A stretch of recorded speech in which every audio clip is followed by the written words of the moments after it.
bu nanguwul woon li ko sëriñ bi santul woon parce que boo fekk ne les gosses étaient prêts à aller vers le palais à marcher sur le palais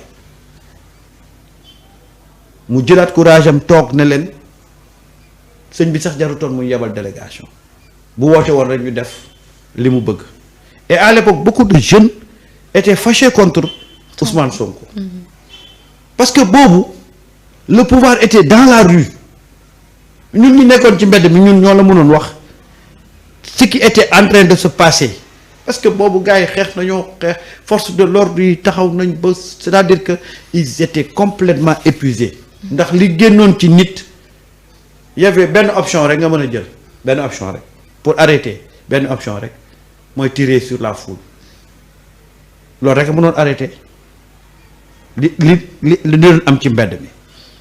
xale yi dañ leen doon sotti ndox mu tàng ñuy gën a foncer di dem. mais Marieta toog naa ba si yàgg ma ne sama boy gis nga ci foule bi am na ci ñoo xam ne duñ nit yàlla xam na ko toog naa di ko gars yi di ma ree ma ne leen am na ci ñoo xam ne duñ nit parce que booy ils étaient prêts à braver n'importe quelle affaire bu par taxawoon seen kanam lu taxawoon seen kanam dañ koy dégager continuer gis nga am na benn image bu ñu wane benn vidéo foule bi jaaroon ci pont bi. gis nga foule boobu ni mu toll. laa ne fii kum fi fekk da lay dégager c'est-à-dire que même les observateurs yi nekk à l'étranger ñoom ils avaient décrit déjà un scénario apocalyptique buy am Sénégal ne Sénégal day basculer c'est fini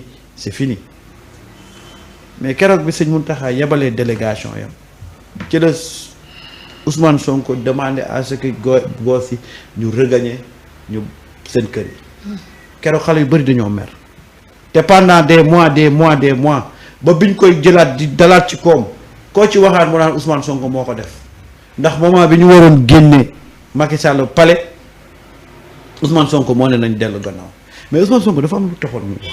muy la gis nga instant boobu noonu Ousmane Sonko su reculé wul woon tey du ñu nekk ci pouvoir bi parce que situation bi tolloon na foo xam ne su su manifestants yi insisté woon armée bi mooy jël pouvoir bi armée bu jëlee pouvoir bi est-ce qu'on était sûr que 2 ans après dana organiser élection yoo xam ne ñoom Ousmane Sonko dina ci bokk. surtout. moo tax sur le champ les gens n'avaient pas compris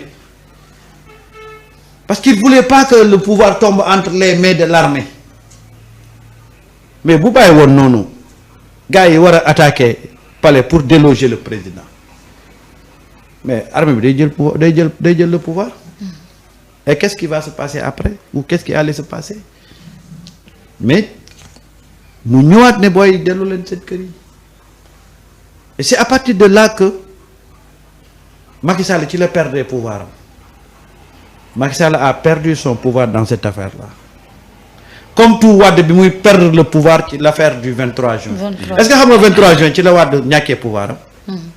23 juin ci la Wade ñàkkee pouvoir am parce que 8 mars bi mu déparé le mythe de Macky Sall est tombé carrément parce que gars yi dañoo wàcc ci mbedd mi. le 8 février. le 8 février dañoo wàcc ci mbedd mi jàmbaarloo gars yi xam ne le pouvoir.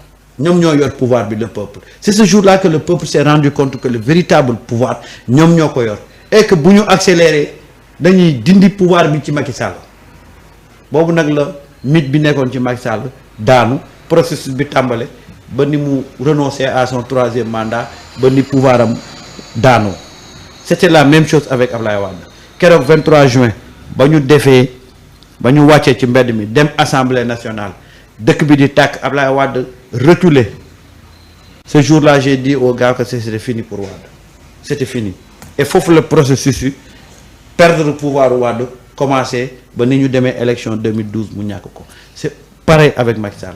Macky Sall a créé situation bi ko daaneel régime moo tax des fois di nga def benn affaire pour lor nit. yàlla wëlbatiku sa kaw. Macky Sall lam doon def pour éliminer Ousmane Sonko loolu moo ko mujj a éliminer parce que après le pouvoir a reculé le mythe de Macky Sall s'est effondré finalement amatul cër ci penc mi amatul kàddu ci penc mi. amatul personnalité ci penc mi donte à chaque fois et puis il sentait que il n'avait plus de personnalité dans ce pays là il sentait qu'il n'avait plus de force il sentait qu'il n'avait plus de pouvoir moo tax Macky Sall boo gisee au cours des dernières années yi ko desoon fu mu waxee rek day wax force reste à la loi réew mi dootuñu nangu kenn li fi amoon amaat fi ça traduisait un peu cette peur là bi ko animé woon cette faiblesse là bi nga xam ne moom rendre na compte ne il est devenu faible cette fragilité là bi pouvoir am bi nekkee woon moom la doon caché mais conscience am moo doon génne véritablement situation bi mu nekkoon moo tax foo ko fekkaan rek Macky da doon wax waxu doole li fi amoon dootu fi amati dootuñu nangooti nit di jaxasi dëkk bi loolu foo ko déggee nit di ko faral di ko wax xamal ne benn situation de fragilité moo ko jàpp précarité ak benn peur moo ko jàpp et c'est à partir de ce jour-là que Macky Sall ces jours étaient comptés noonu la continuer après il fallait terminer avec lui mais je veux dire que aujourd'hui ce jour bii nii na ko Pastef di gën a fonk na ko Pastef di gën a fonk parce que lii moo déterminé tey l'aboutissement du projet gis nga nit di nga ko yéene saafo di nga ko yéene benn mbir yàlla wëlbatiku sa kaw ba loolu lor la et tous les acteurs qui avaient participé à cette li xew nii ils sont là et j'espère qu'un jour ils rendront compte j'espère qu'un jour ils rendront compte j'ai vu nag un élément bu toog di jéem a justifier di jéem a jox mais ñun on a la véritable le version pourquoi mu agir voilà j'ai vu on a les versions de ce qui s'est passé on a des vidéos on a les discours ku ci nekk la nga ca waxoon ca jamono ja ñu ngi ko garder denc à l'heure du bilan on va dire ku ci nekk lan nga ci jouer il s'agit pas aujourd'hui de dire que lii moo taxoon ñuy def non yeggaguñ ci ku nekk fi muy justifier et ce jour-là arrivera ouais te loolu pour mu am Saliou il faudra lever cette loi d'amnistie parce que moo tax les émeutes de 2021 ba 2023 mënagul leer. Ouais, effectivement, la loi d'amnistie, il faut qu'on la lève. Bon, on va la lever, mais il faut qu'on la lève rapidement. Rapidement, surtout. La loi d'amnistie, bon, tout le monde sait que ces jours sont comptés. Tout le monde sait que ces jours sont comptés et tout ça. Mais il faut que nous levions de manière rapide pour qu'on puisse mener les enquêtes. Moi, je dis que devant mon état, il y a certaines personnes. Il y a quand même des gens qui ont commencé à justifier. J'ai même vu un commissaire. Après, nous avons encore ce du monde. Voilà. Donc, on a vu, il s'est passé beaucoup de choses. Il y a une loi avec Motar, il y a eu témoigner. Mais nous témoigner avec des preuves à l'appui et des vidéos à l'appui. Pour voir chacun, on saura qui a fait quoi et qui a joué quel rôle. Parce que dans les actes de torture, il y a eu de hauts gradés qui ont donné des instructions. Voilà. Parce que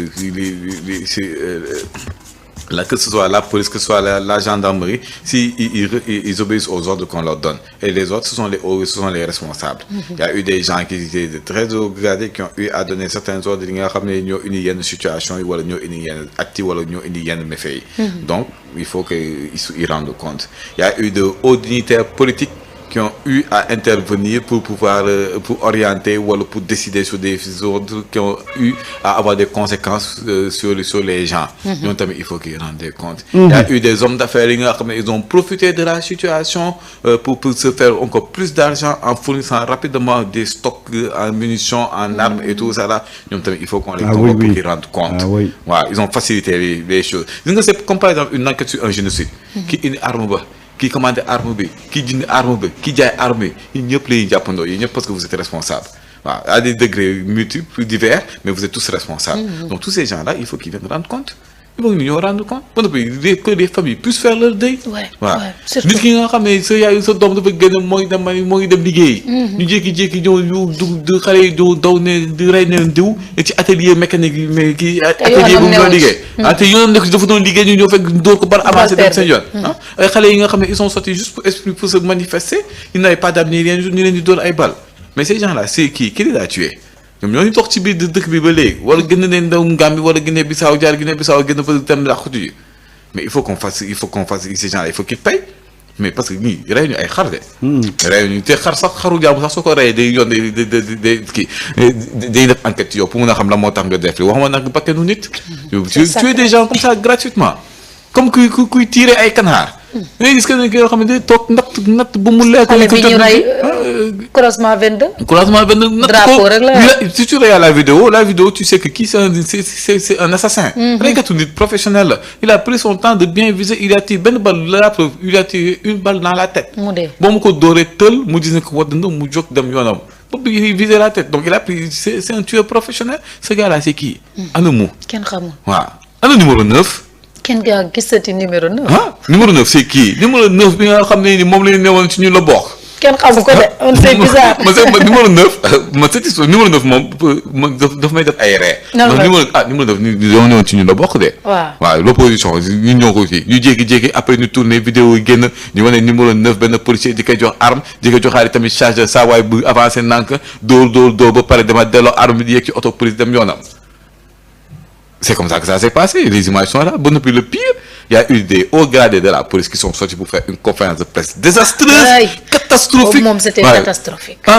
On parlait 5 minutes plus tard, boy, Facebook, surtout que sur Internet, on te retrace tout ce que le numéro 9 a suivi. Édition spéciale. Il y a ministres de l'époque ils n'ont pas le droit, ils n'ont pas le ni, ils n'ont pas le na. Ça, j'ai toujours dit que c'est en fait le problème de Macky, c'est qu'il était nul et qu'il était entouré par des nullards. Donc, le plus monté def, il échoué. Et l'histoire nous a donné raison. Ils ont été même monté ça une cabale contre Ousmane Sonko, ou normal ça, nous nous qu'on def. C'est un délit, le monde a à chaque fois, c'est un délit, mon barreau. L'homme a fait éclater. Mais c'est la vérité. Une histoire normale. Elle dit ça, combien de versions elle a donné sur son soi-disant viol. Demain, ça bonne, il y a un message. Il y a un pistolet. Hein? Mais ce qui est grave. Mais les gangsters. Mais ce qui est grave, c'est-à-dire que quand des gens qui incarnaient nos plus prestigieuses institutions talk di fomenter ay wax yu nekkul dëgg yu ne fang. Vous vous rappelez quand l'affaire a éclaté? Photo yañ génnoon. Photo jigéen ña. Oui, photo yaa ngi fi doon wax benn jour. waaw photo jigéen ñañ génne woon. C'est-à-dire que génne ay photo yoo xam ne après les gens se sont rendus compte que même femmes yooyu ñu wone woon ci photo yi c'était pas des Sénégalaises. Et li gën a prestigieuse ci suñu institution moo toogoon doon wax loolu.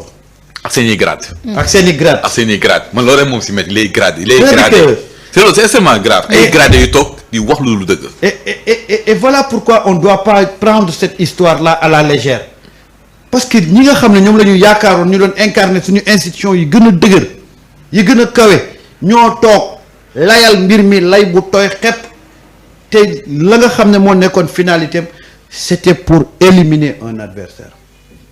C'est à partir de cette affaire-là que les gens se sont rendus compte que nos dirigeants sont en train de sañ nañoo jël suñuy institution bafoué ko pour régler des comptes personnels.